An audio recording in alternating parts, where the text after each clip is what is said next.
Welcome. This will be my video on the 2022 video game Paper Cut Mansion, developed by Space Lizard Studio.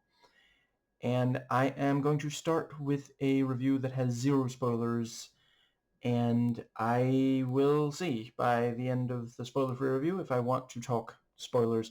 I've completed this game once, so keep that in mind. I appreciate it. It's a roguelite with almost 30 different endings, all of which apparently require you beating the game once each. I might go for that. I'm not sure I'm going to do a follow-up video, though. But yes, beaten the game once. I've played the game for about what does that Steam say? 5.7 hours. And the, let's see, I have about half the equipment unlocked, all of which I've tested, at least briefly. And I think that is it for the various caveats. So I am not 100% sure, but I think the game might be rated teen. It doesn't seem like it needs a mature rating because it's not really violent. I don't think there's any swearing or such that I encountered, at least. No sexuality or such. Also keep in mind, I have not experienced all content as this is procedurally generated game. You know, it would take a long time to see absolutely everything. Maybe it'll be over those 20-some total times beating the game. Anyway, the let's see. What was the other thing I wanted to say there? Yeah. I feel like it's probably at least a bit too intense for like a 7-year-old or something. So yeah, I would say the game is probably rated teen. So will this video be. And the right, now I remember the final caveat. This is only the second roguelite I play, the first one being Castle Doombad Classic. So I am only going to be able to go off these two games for that subgenre and then what I've heard of others. And once again, I believe I am using the term correctly, that this is a roguelite rather than a roguelike. It is made slightly more confusing by the fact that the game and marketing at two different times refers to the game as either roguelite or roguelike. Please correct me if I'm wrong, and maybe mentally correct it each time I misuse the term throughout this video.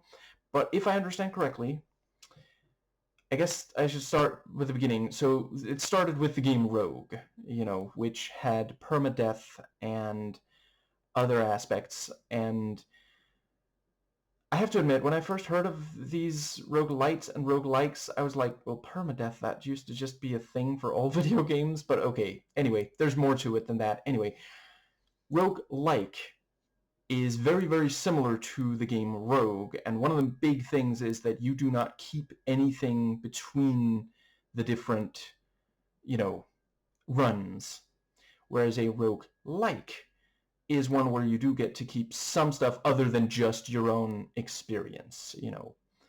I will probably never play, at least not on purpose, Rogue or a roguelike. Maybe I would have like 15, 20 years ago, but today that's just a bit much for me. But I am really loving these roguelikes. Now, I am actually seeking them out, I bought this game at a 92% discount, and I will admit, if I hadn't gotten a really significant discount on this, I might have been slightly let down, at least slightly. I'm going to try throughout this review to give a very honest assessment of the game so that you can decide. Like, there are people who will not want to play this even if it at some point became free. And I would not want those people to come away from my video, thinking, oh, this is their kind of thing. Right, I played this on PC, which I understand there's at least one part of the game, a very significant part, that is easier if you are playing it with a mouse than a joystick. So that is something to possibly keep in mind. And yeah, so basically you find yourself in the titular paper cut mansion, and not only are you surrounded by paper cut NPCs, items, and even the very walls and floor. You can't see the ceiling, so I'm not mentioning that one. But you yourself are now a paper cut out, or paper cut figure. I hope that's how you say it. I don't think I've ever had to talk about this in English. I used to make paper cuts for like Christmas decorations as a kid. But yeah, and the player character is not sure what exactly happened. So part of the game is just trying to uncover that mystery, and that's one of the places where, yeah. I'm just going to go ahead and mention 27 separate endings. That's where those come in. And yeah, so other than roguelite, this is a top-down adventure. I don't know does it also qualify as action? There is fighting in it, and survival horror. And I would be the biggest liar on earth. I would be Donald Trump himself, which is a horrifying prospect, if I did not come right out and admit the combination of survival horror and roguelite was why I was willing to even look as deeply into this game as I did, because some of the negatives, and I will try to go over the ones I feel qualified to comment on. Please consult other reviews as well. Some of them I 100% understand why for some players they are just complete okay, do not want. One of the things is that this is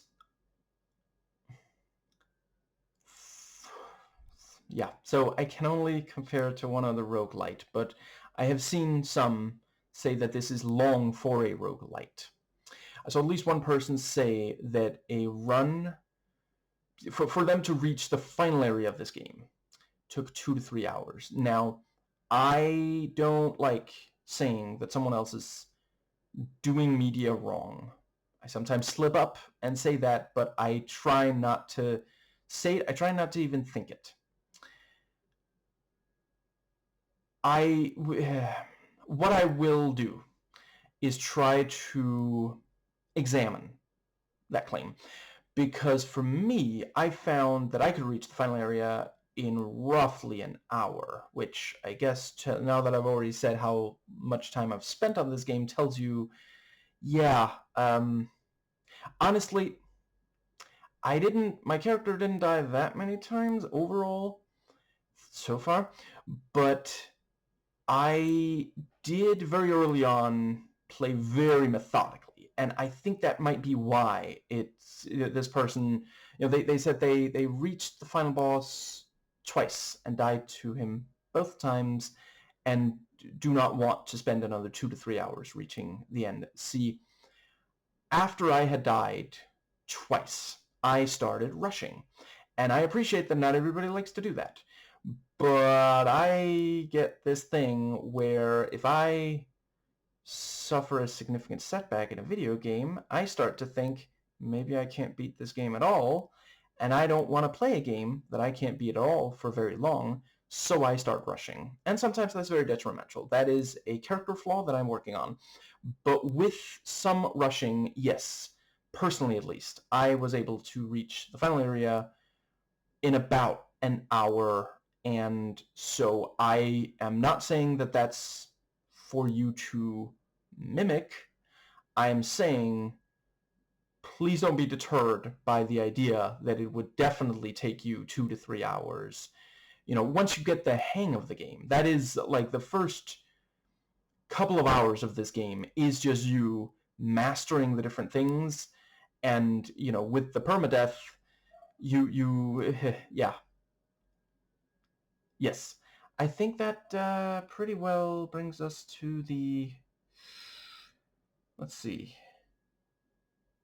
But yes, I read about at least one other roguelite where you can complete the entire thing in 30 minutes. And yeah, maybe there are people who could do this in 30 minutes, but I don't think I will ever be able to get through this entire game in that short an amount of time. So I get, if to you a roguelite should be able to be beaten, at least if you rush in 30 minutes, this is about twice as long. I 100% get that, you know. And certainly, like, I think Castle Doombad Classic, from the very start to the very end of the roguelite mode, Roguevenge, 10 minutes or so, you know, and then you can do more runs if you feel like it, but I can't even imagine that one taking, yeah, I don't think I could even spend 15 minutes, you know, playing that. Like, if I left it on pause, sure, but, so, totally, 100% I understand why that, to some people, you know, like, and maybe part of it is some of the best games I've ever played are super long, like the first Deus Ex, but then if the first Deus Ex was twice as long as it is now, yeah, I would be like, okay, this is just too long. And some games are long and too long, like Subterra Core, you know, I think it's the last 5 to 10%, the last several hours of it, some number of hours of it, I just feel like, okay, this is too long. That's probably the very biggest, but I will also acknowledge one thing that some have said. It is just not quite as polished as some other games, including other roguelites. And that is, of course, something that is harder for me to judge with my limited experience, but I do appreciate, like, yeah, there are games where I was like, ugh, this needs more polish. Like, off the top of my head, and nobody but me remembers this game even exists, Evolva. I think that game could be a masterpiece. Just needed a little bit more coat of varnish. And I suppose that pretty much brings us to the fact that, so there are games out there that are masterpieces that, like, if you only like one of the aspects of it, you might still love it.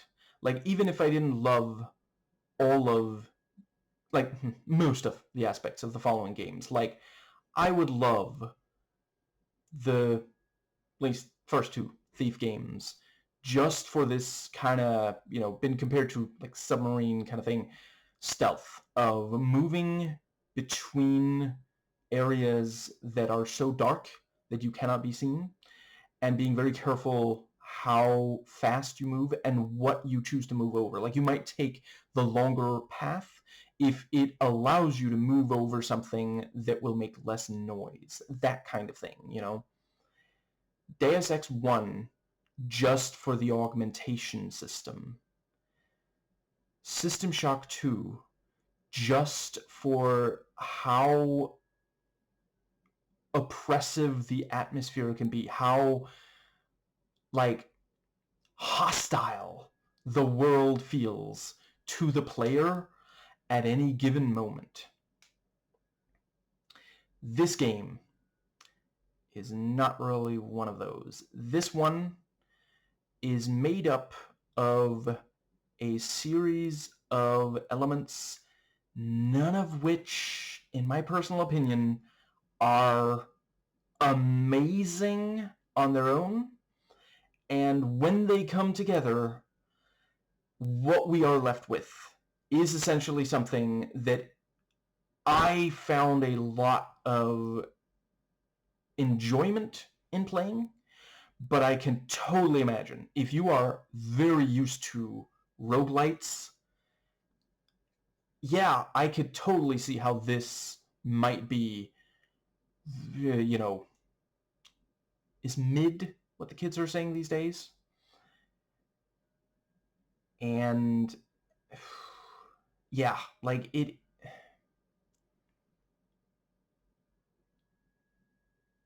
I think that does pretty well cover that aspect. I have not played. Right now I don't even remember what it's called, but there is a roguelite Silent Hill game. And I think I probably respect myself too much to play something based on, you know, I can't say if it's a good game or not, but the reviews that I've heard make it sound, it's just like, yeah, I think I'd like to think that I'm just practicing self-care by not playing it. And the fact that I also don't have the, I'm going to say, handheld console for it, and I'm not going to buy one just for one game, is probably a completely secondary thing. But I was reminded of what I heard and saw in video reviews of that game while playing this, and I think it is one of those cases where I liked how much this made me think of Silent Hill, but I loved that it wasn't a Silent Hill game, because I don't think Silent Hill, like, I don't know, do you need me to say it? You've probably already heard, you know, bigger channels talk about.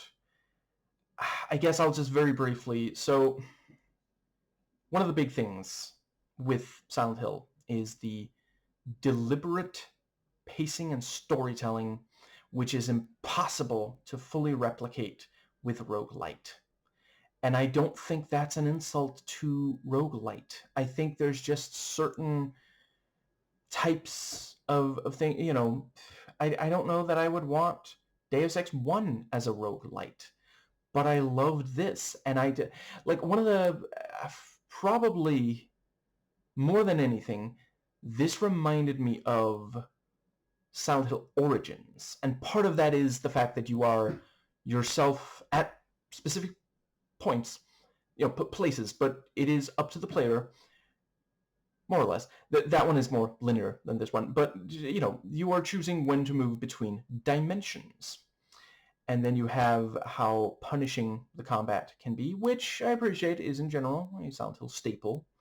But that was a game where, you know, I would definitely say I found that one at times to get downright unfair. Part of that is the terrible camera. But the, you know, I did an entire video talking about that game, so I'm not going to reiterate everything from there here.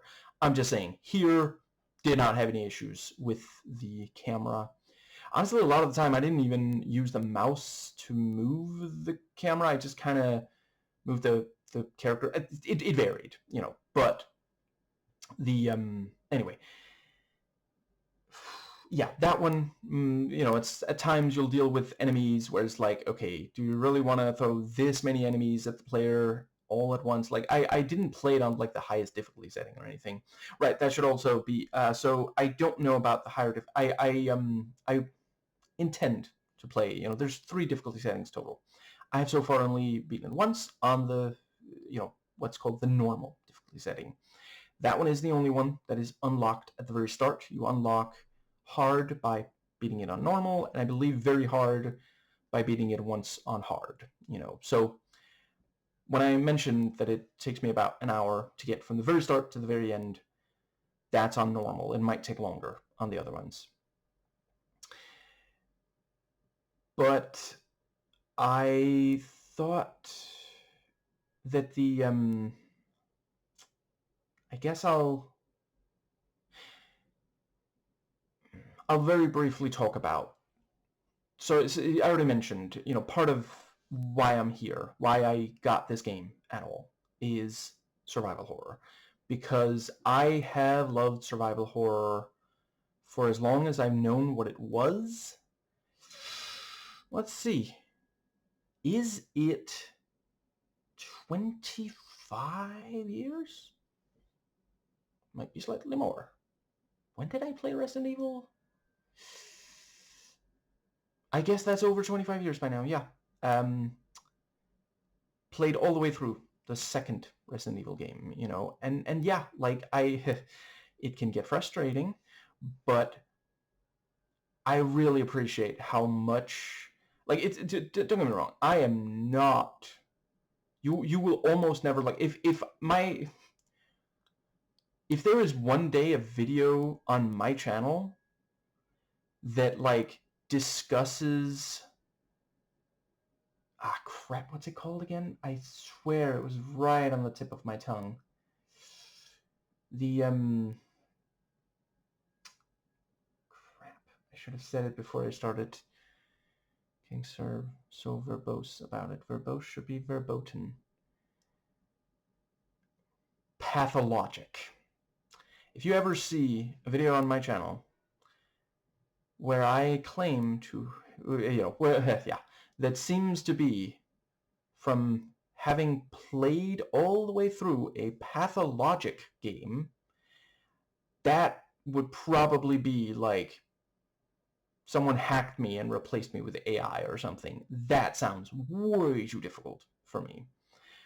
But this thing of, like, managing multiple scarce resources, yeah, I kind of love. And this, on that regard, I was not really disappointed here. I thought that they did a really great job balancing a decent amount of depth with it not being, like, completely just overwhelming, because that's the thing. Like, when I hear people talk about Pathologic, like, to be clear, that game sounds amazing. I wish I had the constitution for something like that, but I know, I already mentioned how I get when I'm playing a video game, and I'm like, I don't know if I can beat this. Like, I would 100% self-sabotage my way right out of being able to beat that game the very first time that that the player character perished, or I ran into some other, like, yeah. But it sounds freaking amazing. Who was it that... Is it more insulting if you get wrong? Who... It was a prominent leftist. At least one prominent leftist YouTuber did a really fantastic video talking about at least one Pathologic game. Right now, I do not remember which one. Doesn't help that I'm pretty sure it was one of the cis white dudes, and I'm going to be 100% honest. I think a number of us blend together into this congealed mass that makes it very difficult to tell us apart. But yeah, I guess it's a good time to briefly go over. So yeah, there are healing items, and it's possible this is changeable with some equipment that I didn't find yet, but as far as I played, you could only have 2 healing items. It's not a matter of, like, oh, there's an inventory that you have to manage, and there's so many other things. No. There's 2 slots, and that's it. And they don't heal you all the way.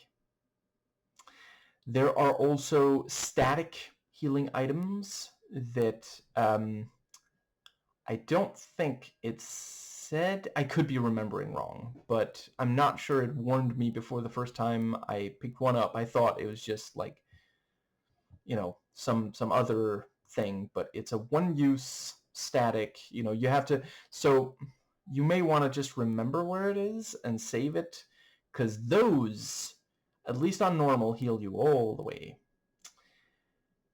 I think this is a good time to point out that this game, and part of it is because of the roguelite aspect, part of it is the survival horror, this game is essentially non-stop high risk, high reward kind of like cost benefit analysis. Like every move you make, and a number of them require lightning fast reflexes, you are weighing your options. And I love that. That's why I wanted to play something like this. So once again, please take some of this with a grain of salt. I'm going to try to also describe what it feels like to play, so that this will not only be useful to other people who are only just getting into... I know some people would say that, you know, maybe I shouldn't even be reviewing something when I have this little experience with it. I find, you know, I will keep mentioning at the start of these reviews that I'm still new to this subgenre, but I find that I get better at appreciating a subgenre by talking about it, and here we are. But yeah, so other than, you know, so yeah, healing items, there is also, you know, that there's equipment. At the very start, you have none, but as you get equipment, basically you can have, there's equipment that goes on your head, others that go on your chest, and others that go on your arm or arms. And at least on normal, you can only carry one for each. So you very much have to decide between the different ones, and I think I will just come right out and say I didn't really find that there was much. One of them is like a dog trainer or something like. I think it's. I forget what the name of the equipment is, but when you read the description, you can always read the description before you equip a piece of equipment. It says you are a dog trainer now. I have not been able to figure out, and I Googled to see if somebody else, I found another person who said, oh, I think this is it, and then they like crossed that out and wrote, I don't know what it does, because it's at least not consistent about the thing that I thought it was supposed to do, you know, kind of thing, which I think if it was consistent, I can appreciate. Is it spoiler to say? It's easy for you to look it up, and if not, if you just can't find it from looking up, ask me in the comments, and I'll let you know what it seems to at least some of the time do. But yeah, that's you know, always with games like this. I don't think I've ever played a video game where you could choose between different pieces of, let's just go with equipment as a general, and there wasn't at least some that sounded better than it was, and you might end up with buyer's remorse. And that's one area where a roguelite is like double-edged sword, because on the one hand, you might be very far into the game before you realize, oh crap, this is not going to be any good for me, you know, coming up. And you might be lucky, and maybe you'll get, because you can swap out equipment partway through a run, but only with equipment that you find during that run, and that means that you cannot switch to something that you already found earlier. But on the other hand, it does also mean, you know, hypothetically, if you simply feel, okay, this is not going to work, I cannot complete the game with this equipment, and I'm certain I won't be able to find the equipment I need, if you let your player character die, you can start over from the start, and you can equip any piece of equipment that you have found over the course of your runs. And yeah, you know what? I'll just very briefly go over. So I swear I'm not going to spend forever on it. Basically, some of them increase your stats, some give access to special abilities, and I think I'll leave it at that. And yeah, stats. Let's talk stats. Stat. Basically, there is attack power, defense,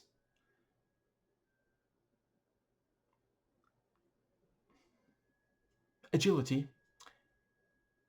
I feel like those three pretty much self-explanatory. If you're at all familiar with, you know, I don't mean to shame anyone who isn't. Like, you know, I used to not be super into, RPG elements in video games. When I was 7, none of the games I played had those. It was just platformers and such. Anyway,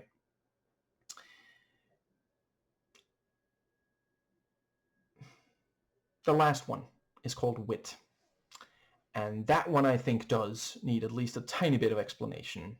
Basically, I haven't seen anything else that it does, but one thing wit does is allow access to certain chests that you cannot open without sufficient wit. And I do appreciate it is one of those things where, sometimes you'll come across stuff like that in RPG element games, and it's like, is this going to keep being useful?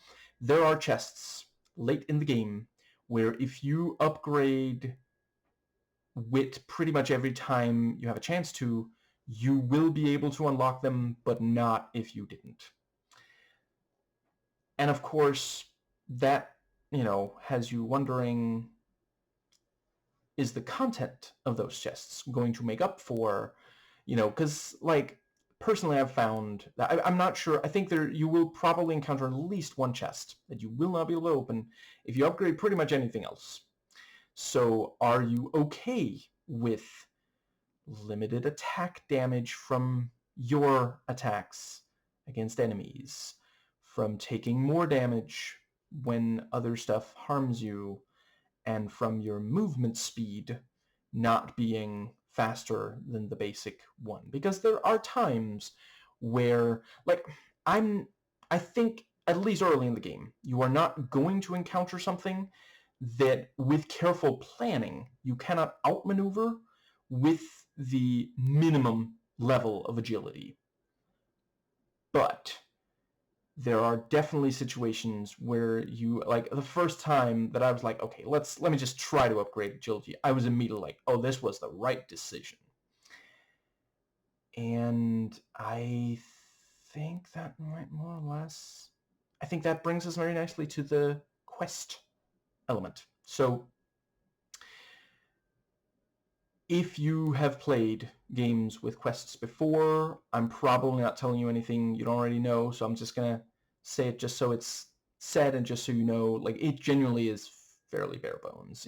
Basically, honestly, before I detail them, I will just say this is something that I've found people have very mixed reactions to. I don't know exactly how I feel about it myself yet. This is one of those games where you can technically solve a quest before you meet the person who gives you the quest. Like, the item, let's see, item, enemy, or, oh, I guess those are the things, aren't they? Yeah, might already appear in the game world before you talk to, like, I think I counted 3 times where I would walk up to someone and they would just say thank you, and I was like, I'll take it, you're welcome, what did I do for you? And that was kind of because, like, if I found something that I could tell what I was supposed to do to, then I just did it, whether or not it had said, so that's also something. If you encounter something in the game world and you're like, this looks like a quest thing that I haven't, that I don't know anything about yet, yeah, if you don't want to, you can just go to the other, it's one of those games where, by and large, you don't pick things up if you don't press E for interact, coins you always pick up. Is that? Oh, never mind. Yeah. Yeah. So if you, yeah, I've made my point. But basically, you go to someone who offers a quest, and they will tell you to go defeat an enemy or find an object that you're then supposed to retrieve or destroy.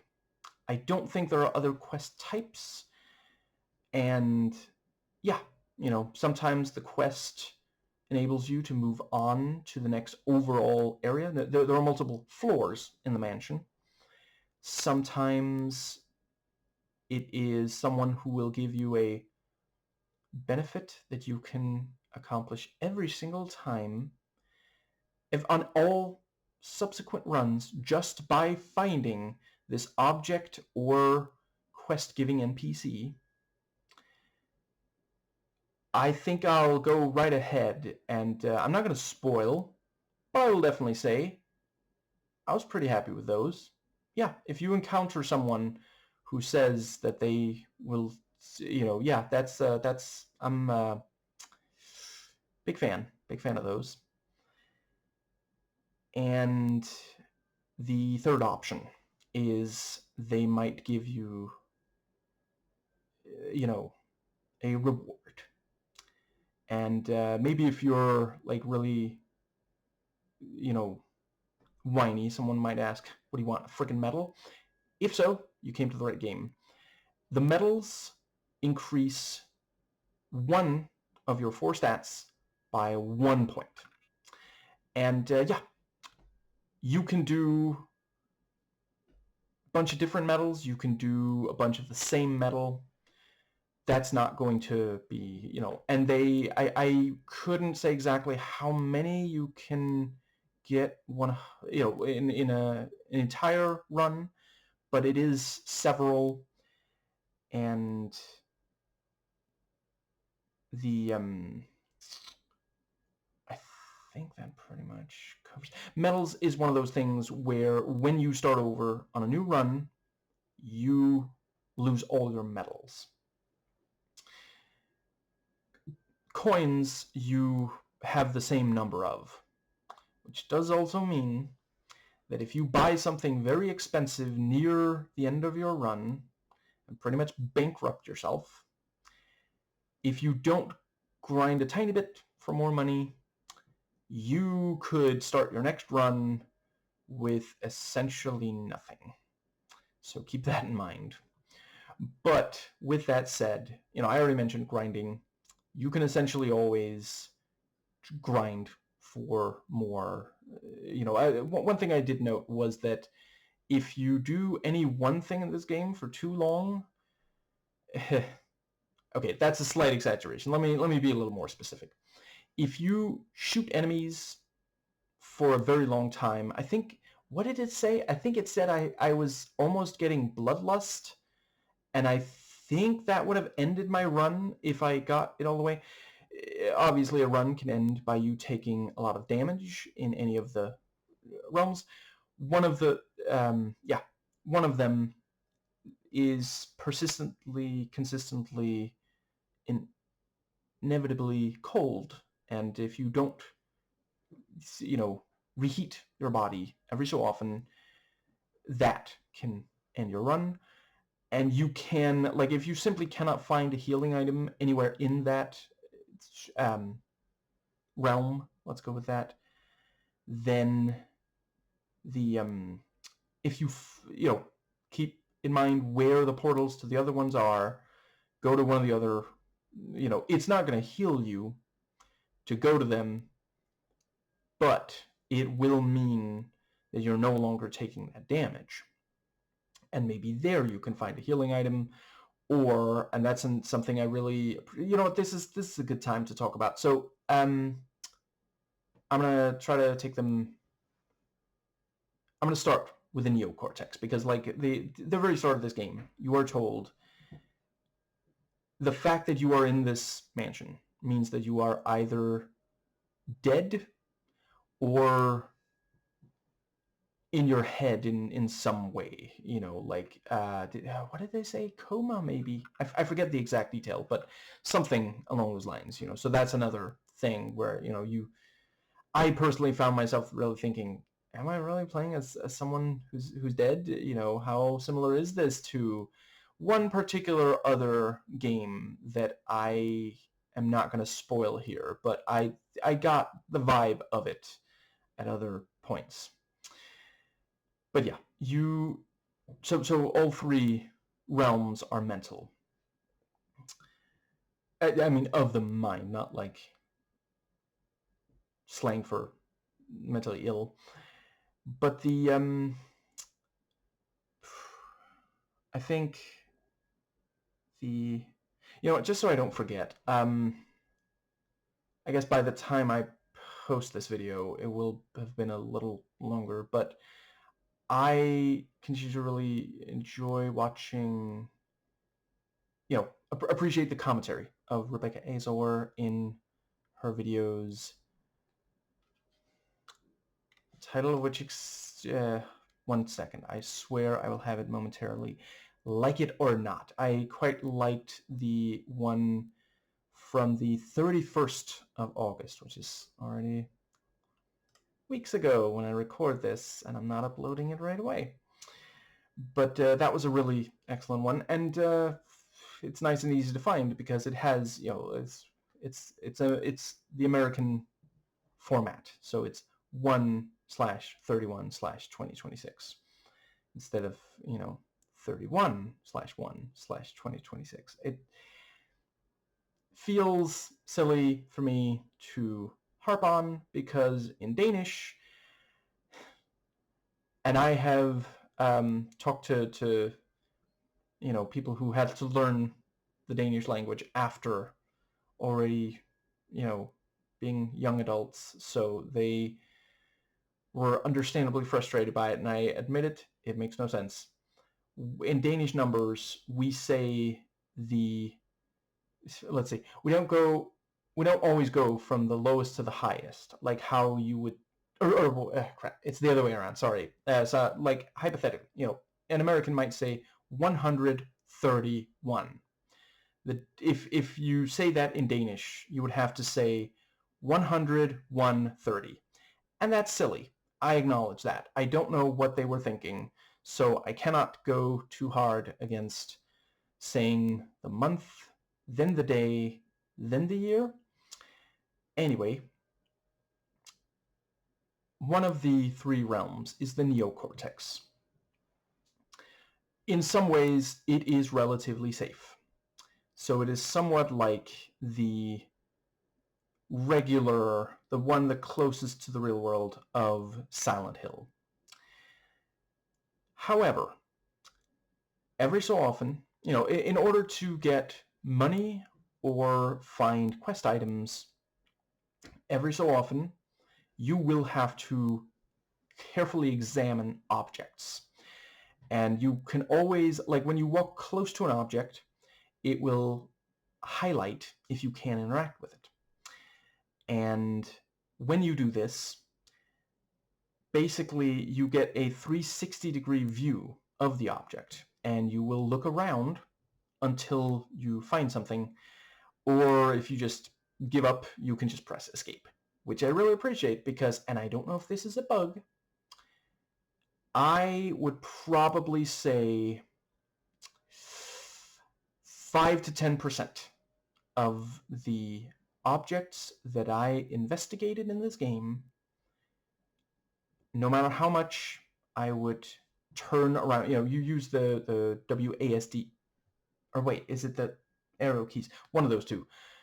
No matter how many times I looked around and I opened the various, you know, with the mouse, you can open closet doors and drawers and such. How much I did that, I could not find on 5 to 10% of them, and yeah. But every so often, if you go close to an object, instead of highlighting, or at least it's instead of highlighting for, you know, interaction, it might turn out to be haunted. And that's where your lightning reflexes will literally potentially save an entire run, because some of these do ridiculous damage. Like, you would not believe how, yeah. And if an item is possessed, then it is possessed every time you encounter that particular one in that particular room. You might come across ones that look similar that are not possessed. And yeah, you know, you are constantly opening doors to other rooms. I didn't really count, but if I had to guess, maybe about a dozen rooms to one floor. And if you don't want to open all of those doors, you don't have to. You know, you basically just eat. This is not a spoiler. You right at the start of this game. Find the talking door. It will give you a quest or congratulate you on completing the one that it hadn't given you, but you completed before meeting it. And in that room, there will be the gatekeeper, who will either just say, proceed to the next floor, here you go, or give you a quest. And then you move on to the next floor, rinse and repeat. But this does mean that when you are moving through these, rooms, you have to remember, when you're on the neocortex, you have to remember what rooms have haunted objects and which ones are haunted. And I think let's see. No, yeah, it makes more sense to finish talking about the overall. Yeah, so these doors, basically, the thing is, as you open more, it's more of the floor you have to memorize. One of the things is for these, the cursed objects. Another is that if it's not quite enough to just mentally note, oh, this room's important, because okay, is it important because there's a quest giver in there? You don't have a mini-map. You have to just remember, which personally, I think it straddles the line well. I am sometimes terrible at remembering things like this, but I didn't find the floors to be too sprawling for me to basically be able to remember. And again, when you're just going around the neocortex, as long as you're careful, if it takes you a bunch of times moving through the same floor, as long as you're careful, because it's the same object each time. It's not just, okay, this room is, cursed in some way. Some object is, no, it's the same object each time. And it doesn't move or anything, on that run of that floor. But if you open all the doors, you might be able to find, because not all rooms are the same size. Some are much larger, some are very small and only have one door leading to them. If you are being attacked by enemies, you do not want to walk into a small closed room with only one door, especially if it's because you in your memory just logged, oh, this is important because after I finish this quest I should go back to this room. That's, yeah. But if you are in one of the big rooms, you can have enemies, you move just fast enough that if there are some enemies who move really fast, but several of them telegraph it.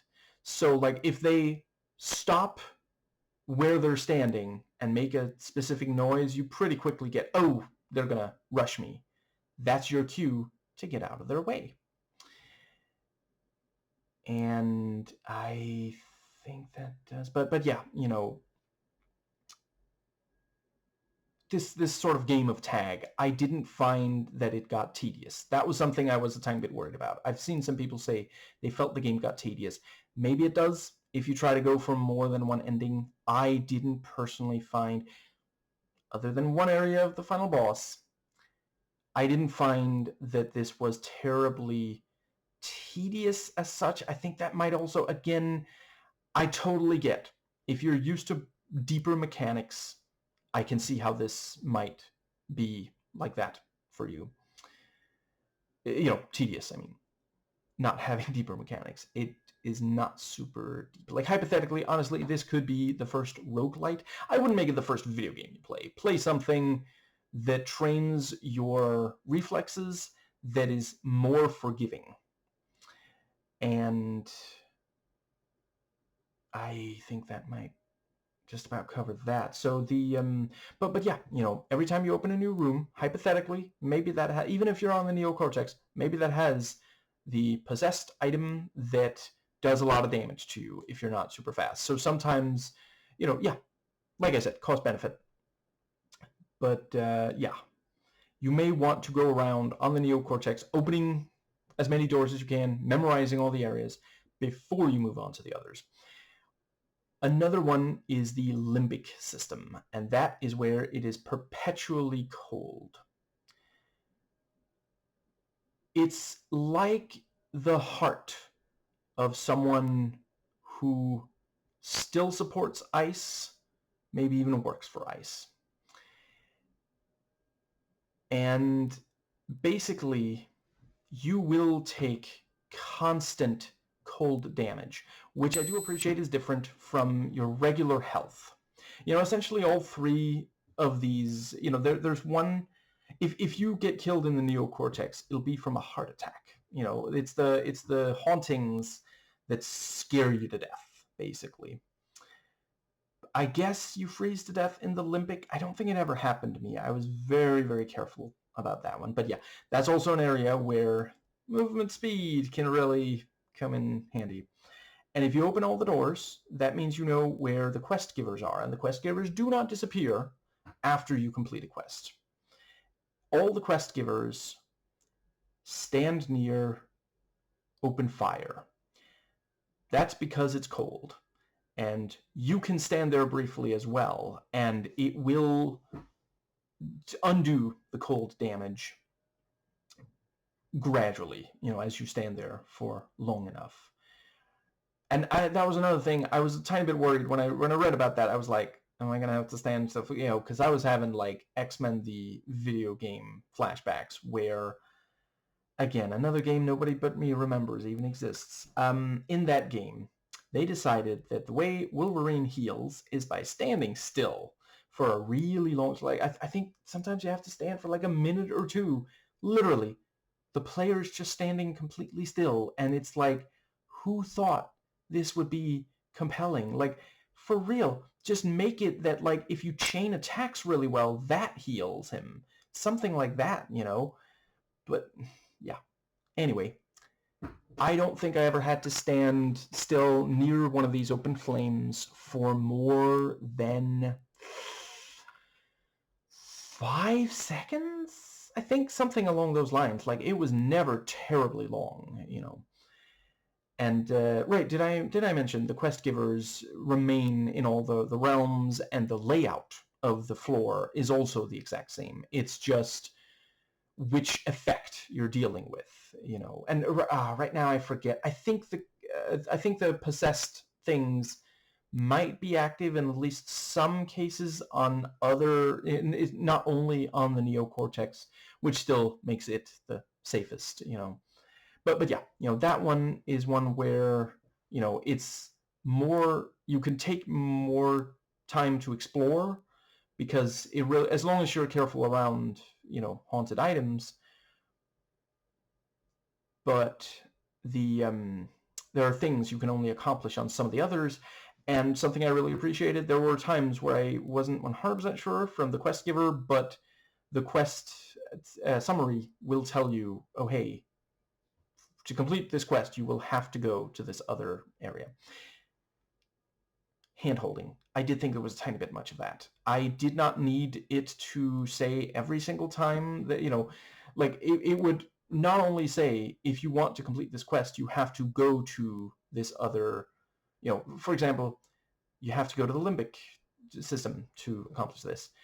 For it to also, every single time, even after multiple runs, include the text, find a portal to the limbic system. It's like, yeah, that's not a difficult concept. I understand.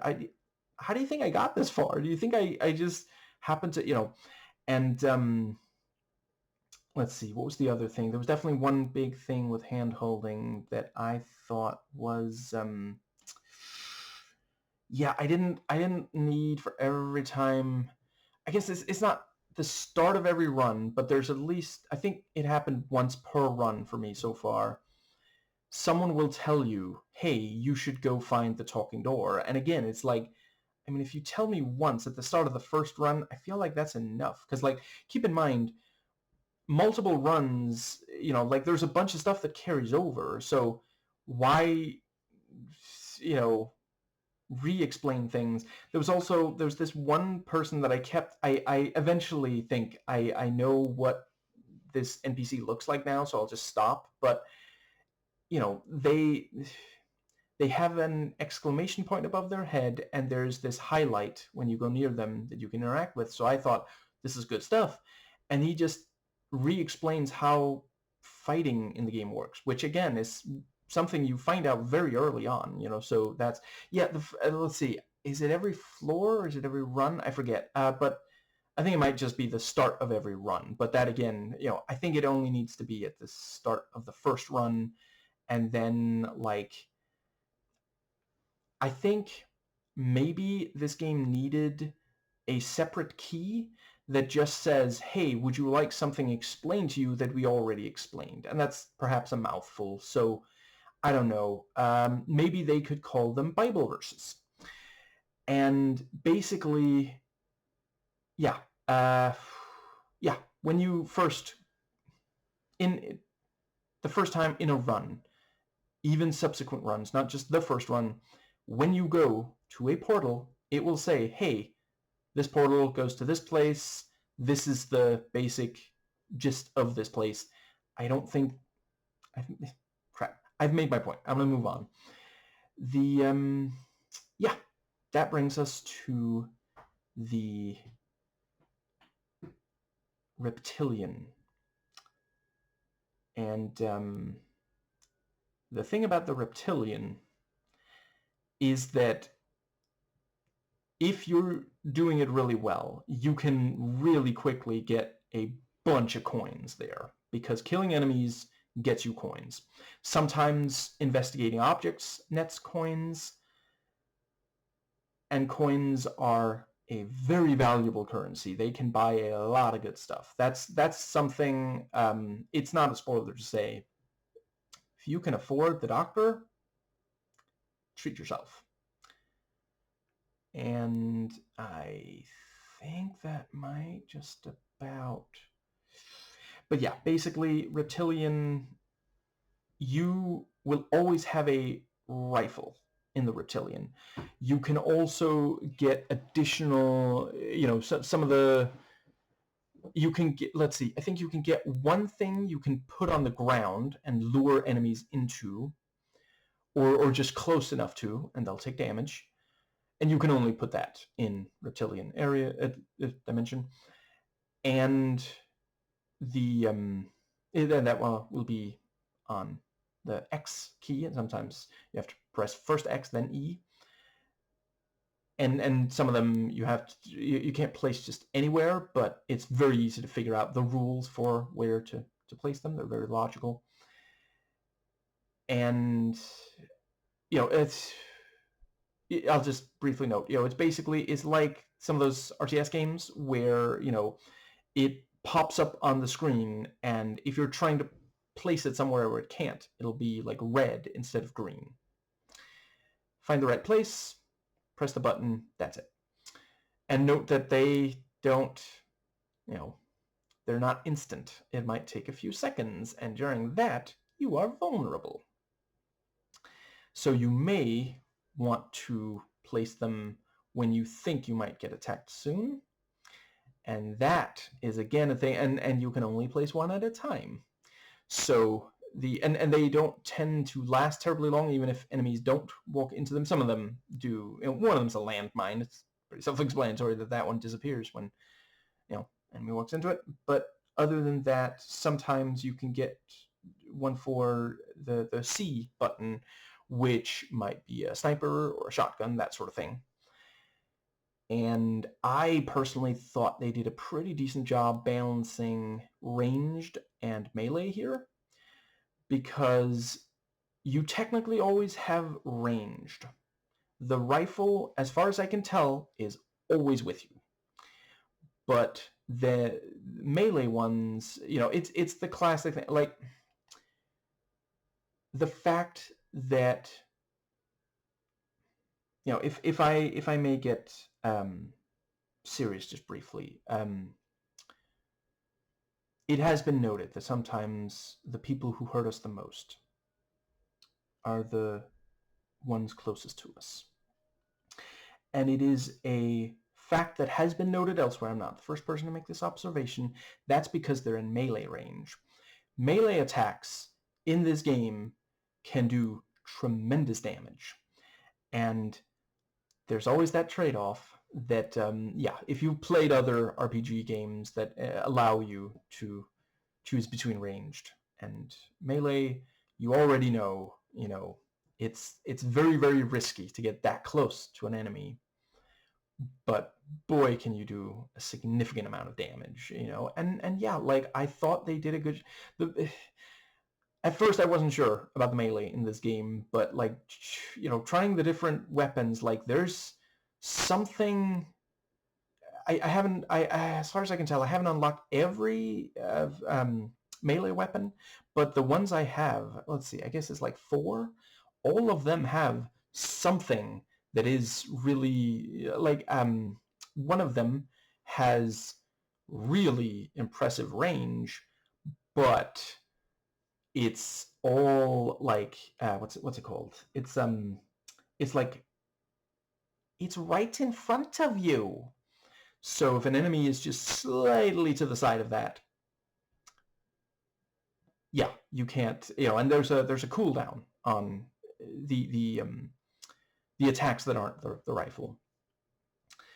Then there is one that attacks in an arc right in front of you, but does not have as much range as far as distance goes. And there's one that every time you, I think it's kill, I don't think it's enough to just attack once, but I forget. Every time you kill an enemy with this, it will do a little more damage for the rest of that run. I like that one. And I think that might just about cover the various realms. I think it might. So the no, right, that's yeah, so the thing about enemies. Each floor has different enemies.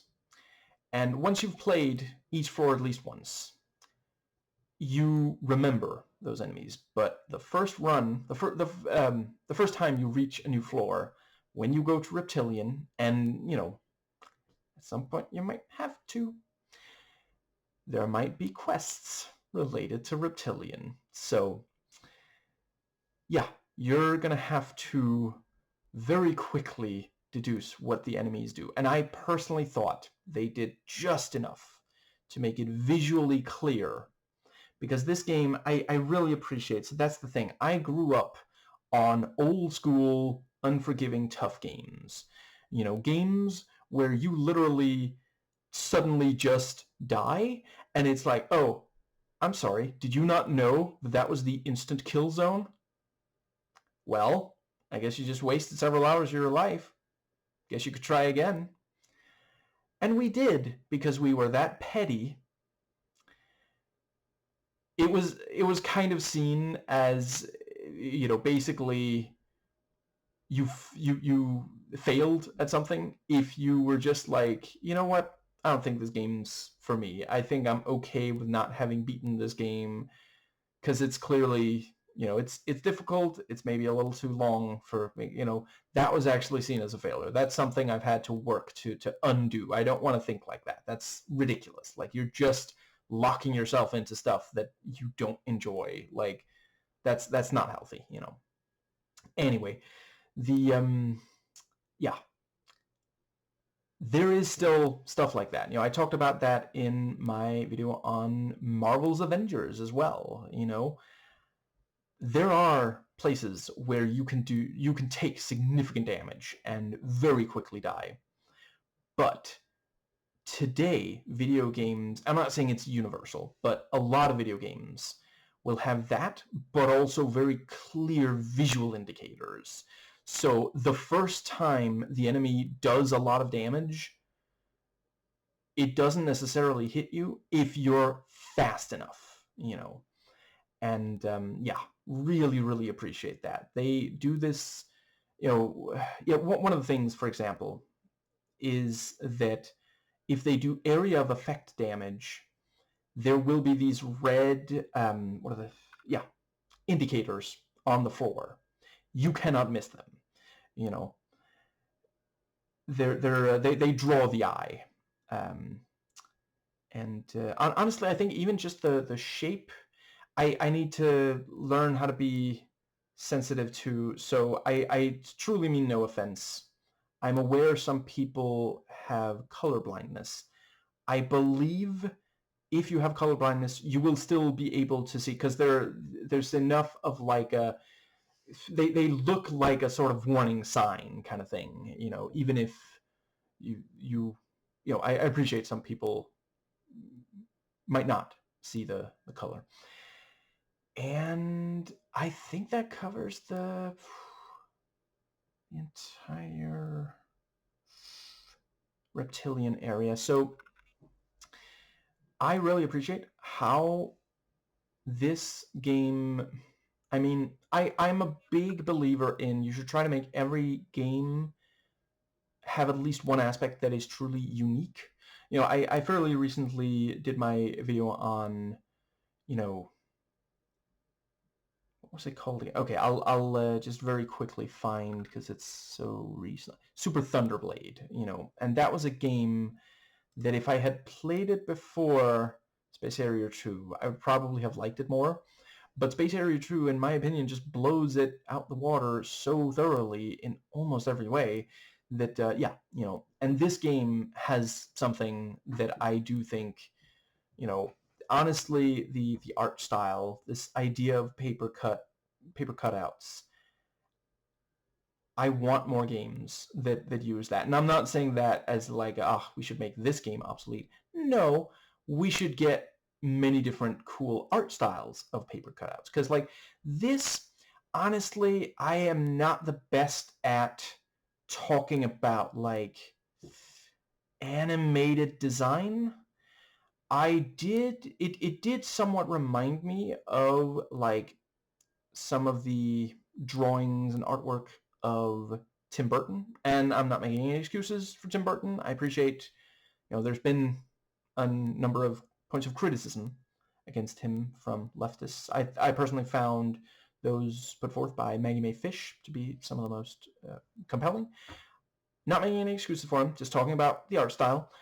Yeah, some of it, you know, like, what was that short called? Vincent? I was reminded somewhat of Vincent in this. If you haven't watched that. If you can stomach Tim Burton at all, I do. I found a lot to love about that short film. Now, yeah, genuinely everything, every visual in this, even the cursor is a paper cut. The cursor is a hand, and if you, let's see, I think it's just the idle animation. Like if you let the cursor rest for several seconds in the equip screen, you know, it starts out like just hovering, and if you can press something, it does this, like the mouse, you know, Microsoft, yeah. I had it, you know, I think it was just the idle animation. I had it go like this at one point. But the, anyway, yeah, they all move like they are paper cutouts, and there's perhaps a little bit of like a marionette puppeteering vibe to them. I found it so impossibly charming. I could not take my eyes off this. Like, just absolutely amazing. Yeah. And I do mean everything. Like, even the cutscenes are 100% paper cutouts. You know, I suppose it's possible one of the endings has something other than, but so far everything in the game I've seen is paper cutouts, you know. And I really appreciate how distinct all the different characters look. Like, there were ones where I was like, these two look a little similar, but I did not run into two where I was just like, well, this is just the same person again, you know. And that despite, like, a couple of them are, like, skeletons with, like, I guess this is like a hat to distinguish them, but it's just barely enough. Like, I still, yeah, and since some of them are crucial in a pinch, yeah, like, it's really important that you can very quickly, you know, recognize what you're looking at. And yeah, so basically the camera, it's top down, and you can essentially turn the camera 360 degrees-ish. I mean, technically you can't, it's not up or down, but yeah, you can spin it all the way around.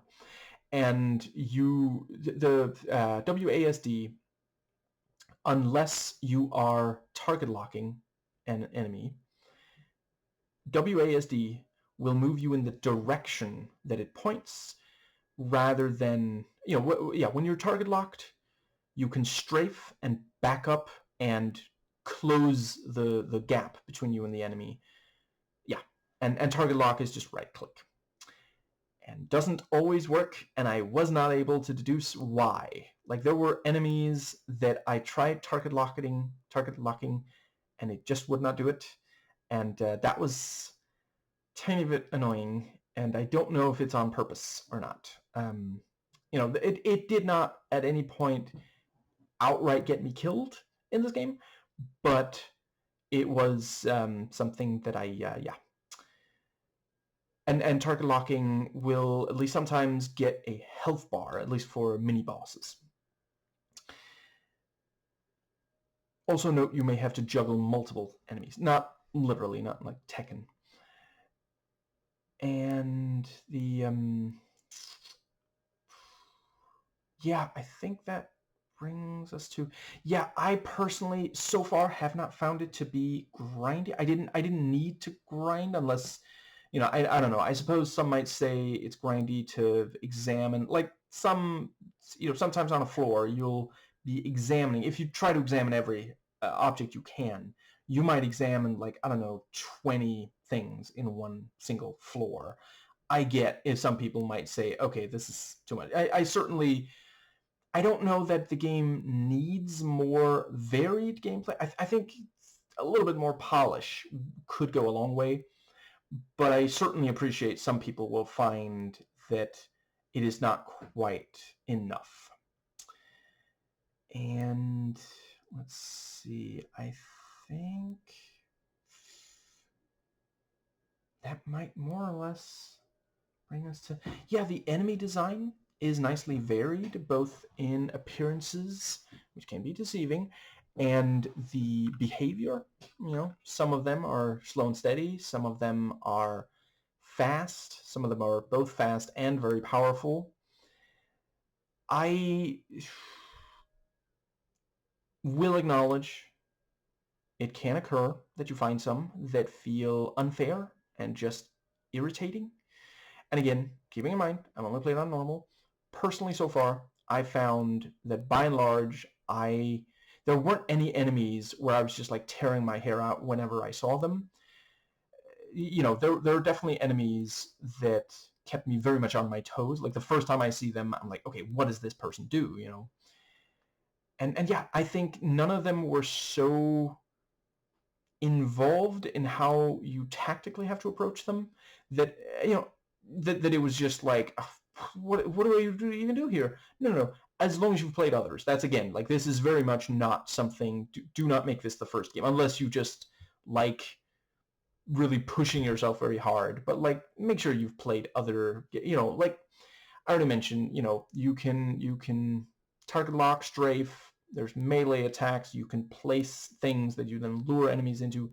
Play some other games that have some of these kinds of things, before you play this, is what I would personally recommend. And let's see,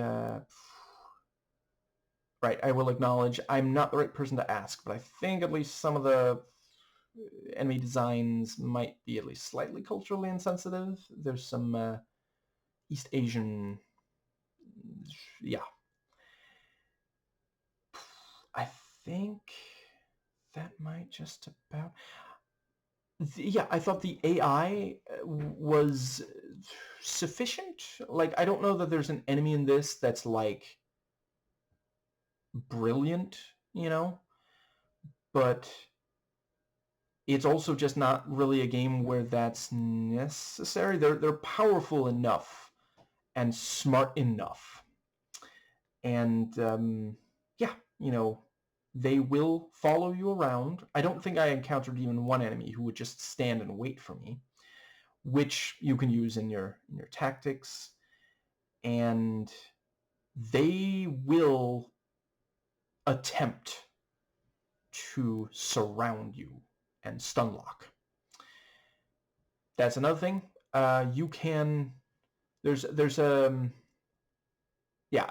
I'll just briefly note. So if you talk to the doctor, he will sell you pills, and you can sometimes get one that increases stun chance. I'm not entirely sure. I don't think I noticed even one stun before I bought at least one of those pills, but once I got it, yeah, like it'll happen at least sometimes, and it can really, like there was a time where I was like, I guess I'll attack this one enemy, and then it's like, oh, I stunned him, and that was yeah, it wasn't like stun lock, but it gave me just a few, like some enemies move roughly at the same speed you do, so stunning them means you can put some distance between them, even if it's like very, very short lasting stun. And I think that might bring us to, so you do technically have an inventory. I don't know that you can like max it out. Like it can contain clues and quest items. I think it is so large that you can have all of them for an entire floor at the same time.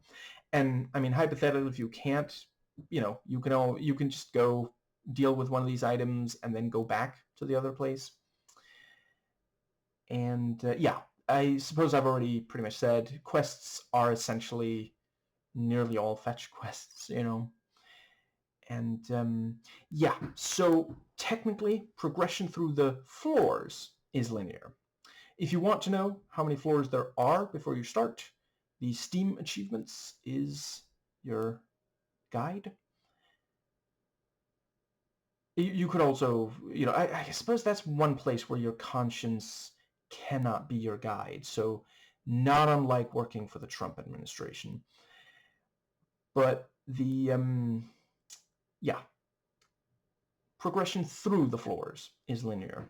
But what order you do the different, of the floors, that is one part of the random. Like there was one point where I got to like, was it the fourth? And then I reached something, I was like, this sounds really difficult. And I think it did kill me. And the very next run, it was the first floor. And I thought I was just, a goner, but it does difficulty scale. And, but yeah, other than that, it's not super linear. Like you can do, you move at your own pace, however many quests, however many, objects you want to check out, If you're looking for pieces of evidence, this is not a spoiler. The game tells you very early. I'm just saying so you know beforehand.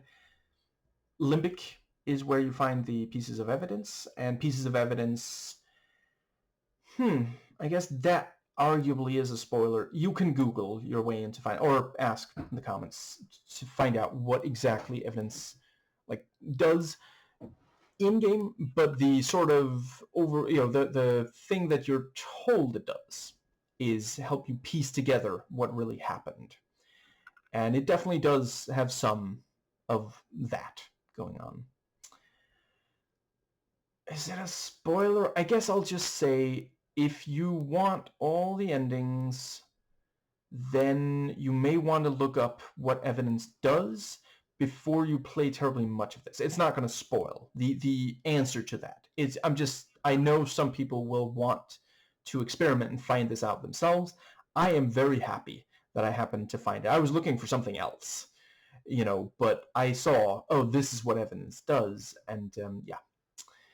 Anyway, I think but yeah, you move roughly at your own pace, and if you're thinking, I don't want to do a quest right now, or I don't want to fight an enemy right now, I don't want to explore an item right now, you choose which of those to do, it is just that those are the things you can do. You know, let's see, those and looking for pieces of evidence, you know. And that's another thing, like evidence, the various things.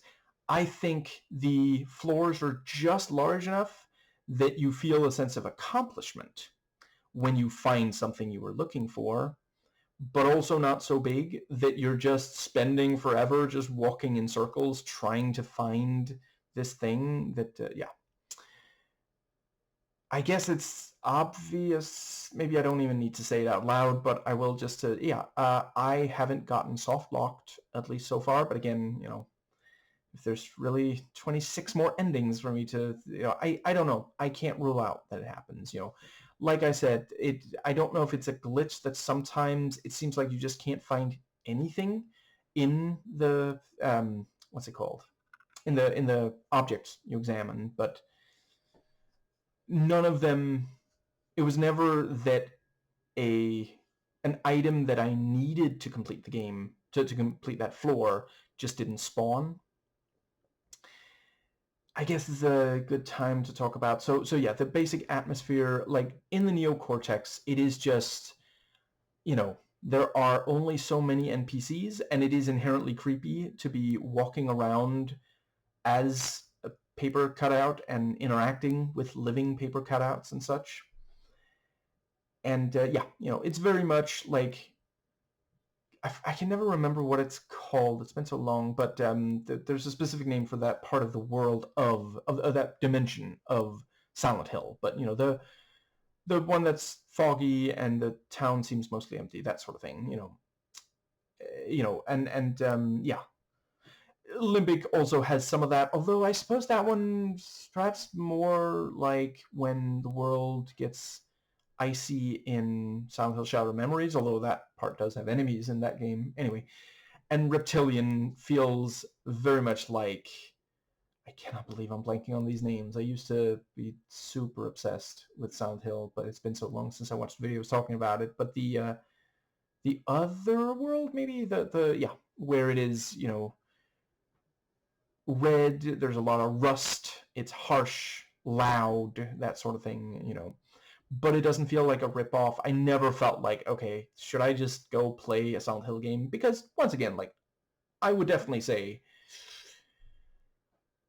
the first 4 games are better than this, and I'm willing to acknowledge that in certain ways Homecoming and Downpour are better than this as well.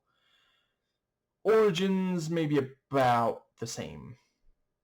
There's, you know, the camera of Origins frustrates me more than anything in this game. Not to mention how eager that game is to throw too many, too difficult enemies at you. And I think that more or less covers. But yeah, I thought the way that the horror atmosphere works is a good mix of this thing of like, yeah, you know, when you're walking around the neocortex, like some of the time you're not, you know, triggering these. Right, that's another thing. Some of them are triggered by walking close. Some of them just, they're on a loop. Every so often, they automatically trigger. So sometimes you'll want to walk into a room and just wait a few seconds, see if something moves in the neocortex. But yeah, the possessed items, you know. Yeah, there's a... It's very much like just the baseline Silent Hill kind of thing of like, it's creepy, it's like abandoned, and you feel like something's off, but it's not like aggressive necessarily. And the yeah, very aggressive, the reptilian, you know. And the cold damage means that you don't want to spend too much time in limbic. And I think that might just about... Let's see. There's at least one more thing that I really wanted to say about atmosphere. Right. There are some... What's this called again? Jump scares! Did I get you? I personally thought that they are not so frequent that it's just like, okay, this is just cheap and boring. You know, honestly, I have somewhat the same opinion on jump scares as Thought Slime. Oh, come to think of it, I think it's on their Scaredy Cats channel. But yeah, I would recommend watching that video. But yeah, if you just hate, jump scares 100%, there's not that many of them in this overall. It tends to be combat and the creeping dread, And I guess if you want to 100% avoid them, keep to a minimum examining objects. That was where they tended to pop up. But yeah, enemies like don't tend to just suddenly appear. They tend to, they might attack very suddenly, but by then you tend to know that there's an enemy nearby, so you know to, yeah. I kind of love the cutscenes, but basically, like, the camera will move past or over or across some paper cutouts, and there's a musical number for, I guess it's not every single, but several of these cutscenes that help fill in some backstory, and, that is something that was definitely, I found that to be very compelling. So if I've already told you the core concept. If that doesn't really appeal to you, I don't know if it's necessarily gonna, I 100% get. I'm not saying there's anything wrong. Like, for sure, once again, Silent Hill. If you haven't already played Silent Hill, if you love survival horror, and you're either gonna get this or Silent Hill 1 through at least 3, I mean, I can't exactly tell you that you should get this instead. I'm really glad I played this, but like, yeah, I mean, I don't know. If some point in the future they make like a sci-fi device that allows you to delete specific memories to make room for new ones, I mean, I'm probably deleting the memory of this before the memory of the first 3 Silent Hill games. Or any one of those. I really hope this Silent Hill 2 remake at some point is significantly discounted, because I definitely want to play it. Same thing for Silent Hill F. Anyway, I think that does... yeah, at least one person said they thought the lyrics were ridiculous. I mean, you're welcome. I thought they were absolutely... I could not get enough of them. That was one of the greatest joys of playing further in this, was seeing what new... Yeah. Let's see. I think that does pretty much get us to... So the graphics, they are not the most, like, intensive in how much they demand of the computer, or how, like, amazing they look, but I felt like they chose something that they knew they could make work. I'm really glad this is not, like, 100%. If someone decides to make like a remake or spiritual successor or something to this, and it's like photorealistic, I think you'd really have to do something amazing for me to be particularly interested. A major part of it, to me, is this visual identity that is, like, in part created and carried along by the art style. I encountered almost no stutter or lag, and it never negatively affected. I'm one of those people who say, hey, if it lags very rarely, the only way it's going to really upset me is if it means that like, my player character takes damage or something.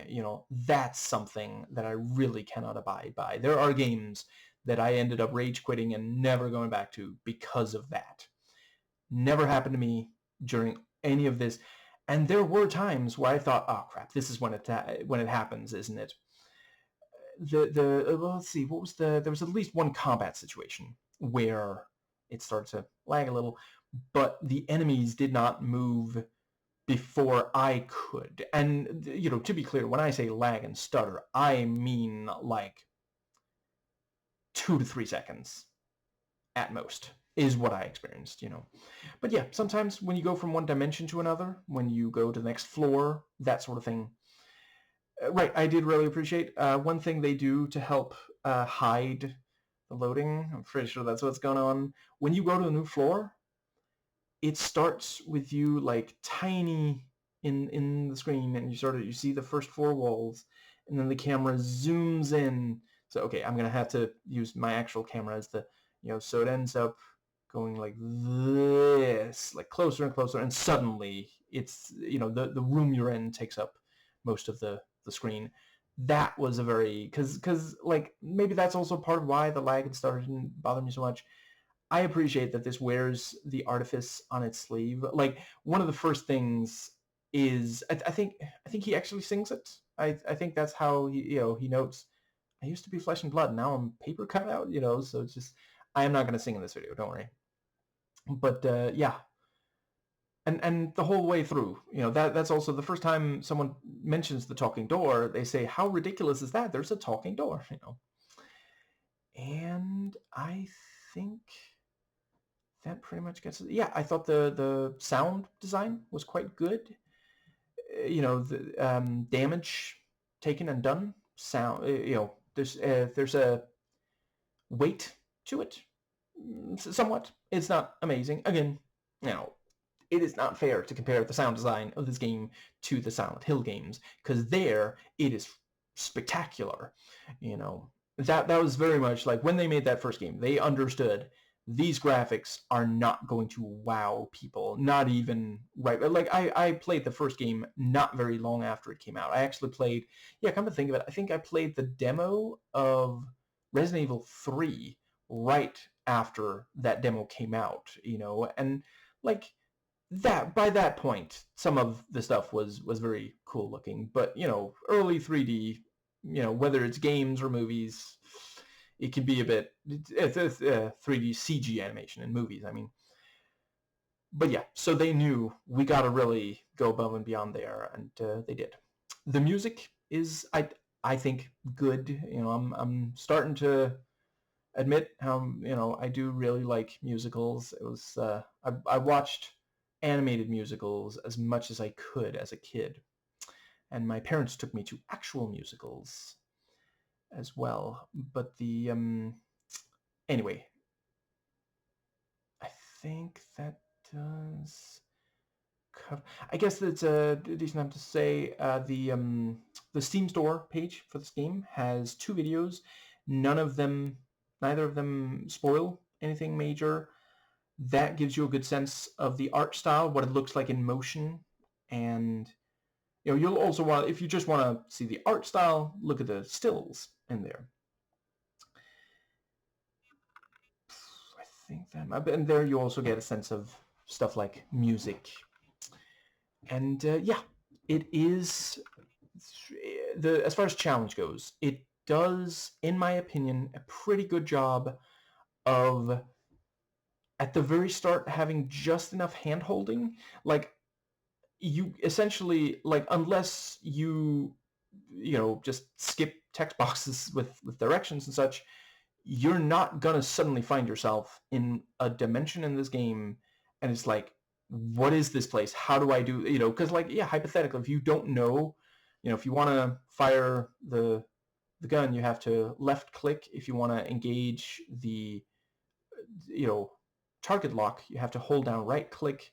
If you don't know that, you know, like, because there are games, you know, as mentioned, like I pretty much only use the mouse for that. I didn't use, and puzzles and such. I didn't really use it for too much for moving around the camera. I felt it did just enough to move around the camera. Your mileage may vary. You know, maybe you'll use the camera. I was never frustrated by the camera in this game. But the yeah, it doesn't just throw you in the deep end, but it does also have just enough to keep you on your toes throughout, or on the edge of your seat, depending on if you're playing it standing or sitting. And yeah, I personally found that it was sufficiently enjoyable and engaging for reasons that I hope I've done a decent job of explaining by now. Not everyone felt the same way, and I 100% understand. Like, right now on the Steam store page, it is mixed, you know. So achievements, I think, are a pretty decent mix of ones that you have to work really hard for, and ones that come at a time where it's just like, okay, so this, you might feel bad about it happening, but listen, it's going to happen at some point or another. You know, it's just part of playing the game. There is an achievement that is just for the first time you die, for example, you know, and that's, yeah, like the first time I died, I was sitting there thinking like, oh no. And then it's like, I forget the wording, but it does say something along the lines of, well, you can always try again, you know, it's not the end. I mean, it's the end of the run, but not, yeah. Yeah, I'm looking forward to playing more of it. I will definitely say that. I don't know if I'm going to make it through all, you know, another 26 entire runs, but I don't know. I guess I could add, if at some point I just feel like, okay, this is just too much, maybe I'll add to the description box a note about how many plays, how much time I spent, and why I just felt like it wasn't quite enough, you know. I just realized I haven't actually talked. Right, I guess I'll just very briefly note. I have already talked about the various bugs and glitches I encountered. I'm not ruling out others have encountered other ones, but these were the ones that I saw. I guess I'll just briefly note. I think it might be every floor, but I could be wrong. At least some of the floors will have this other area that you sort of teleport to through, like, you don't open a door and go there, but you go to an object, or sometimes it is a door. I did find it slightly annoying. One of them, I thought that was an object for, like, examining.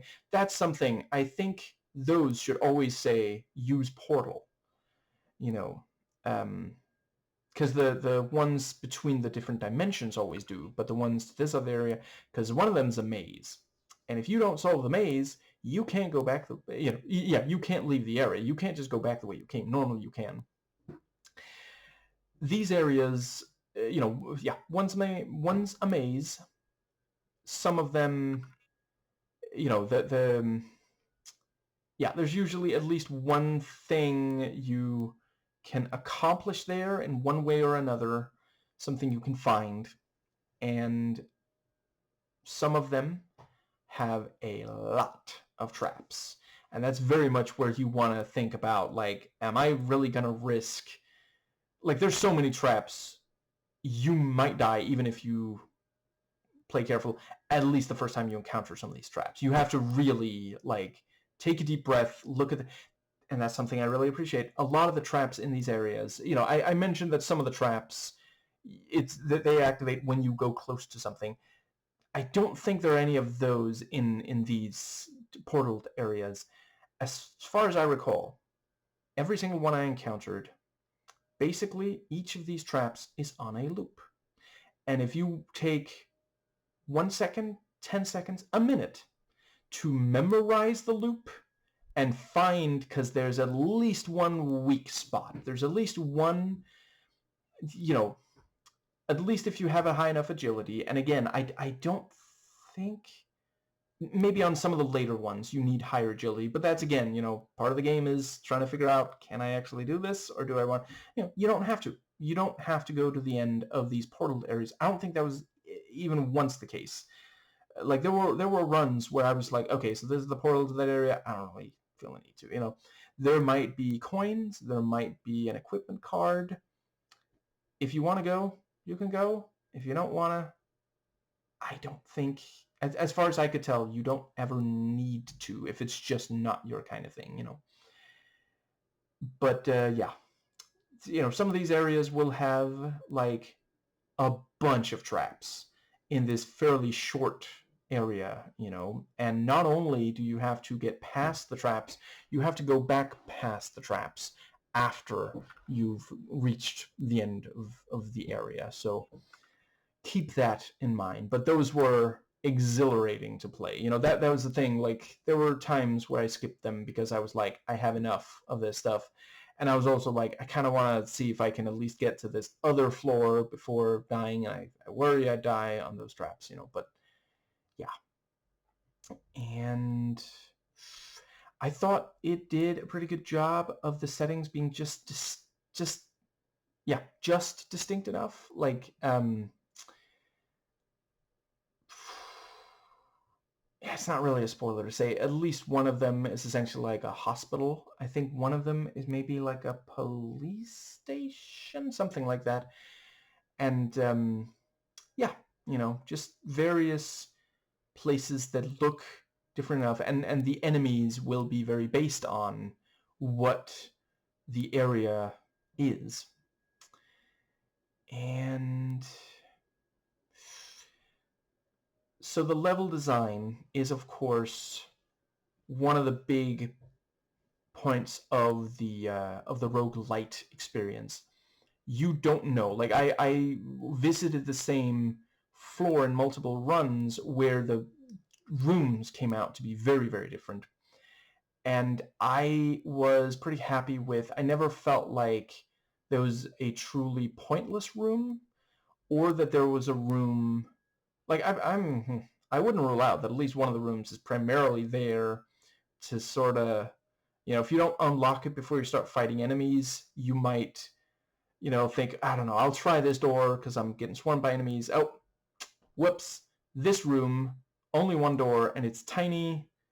There's no way to, you can't hide from the, because that's the thing. If there's powerful enough enemies or a high enough number of enemies, a tiny room literally will have nowhere for you to go whatsoever. You really don't want to let yourself get cornered in this game. Now, I think, yeah, the when I've mentioned that the game somewhat has puzzles, or have I? Whatever. Maybe I'm just saying it for the first time now. Sometimes there are puzzles to solve, and at first I was thinking, are these really puzzles, or are they tasks? Which is fine. I don't think every game needs to have puzzles, but, you know, to me, survival horror, there should be some puzzles. At least on normal, the puzzles are often not that difficult, but you also do want to not, like, try to sleepwalk through, because there are sometimes, you know, sometimes like an enemy might spawn, and under certain circumstances, if you fail a puzzle, if you input the wrong solution. But basically, a lot of the puzzles, it tends to be, there's a code or cipher, and you find both the place to input it and then the key to this. Right. I don't mean like a physical key. I don't mean like the kind you put in a lock. I mean, you know, it has the symbols and what they correspond to, that kind of key. And I think, yeah, you know, it's the kind of thing, like, I just want you to know before going in, that is how puzzles are. You know, this does not have, you know, really complex puzzles like some of the Silent Hill games, like Penumbra, Amnesia 1. I don't know about 3 and 4. Not particularly. I guess it's not too dissimilar from Amnesia 2 in some ways, which, again, I think that game does a lot of other things that help make up for that. But yeah, you know, I hope I've painted a decent picture of what the game is like. I guess I'll just briefly reiterate. It's not that it does any one thing to a level that is just, like, breathtaking.